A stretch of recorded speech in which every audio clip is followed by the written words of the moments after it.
Mayong adlaw mga igsoon ko ni Kristo. Sa adlaw-adlaw nga papamaligya ko og panigsoon, nakita na ko ang kamatuoran nga ang Ginoo nagapanalangin sa mga gamay nga butang. Sama sa pandisal nga simple o kasagarang pagkaon, mahimo kini nga paagi sa pagpakabuhi o pag-alagad sa uban. Mateo 6:11 nagaingon, hatagi kami karong adlaw sa among pan sa matag adlaw. Kini nga bersikulo nagpahinumdum kanako nga ang Dios magatubag sa atong mga panginahanglan matag adlaw igsoon. Bisan unsa pa kayano ang atong trabaho kung kini buhaton uban sa kasing-kasing ug mapasalamaton ug matinud-anon, kini mahimong halad ngadto sa Ginoo.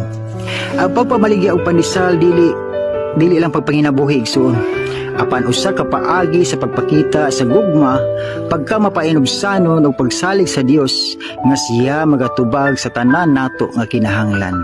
Igsoon, dili ko perpekto, apan diha sa Dios bag-ohon ni ako. God bless kanunay.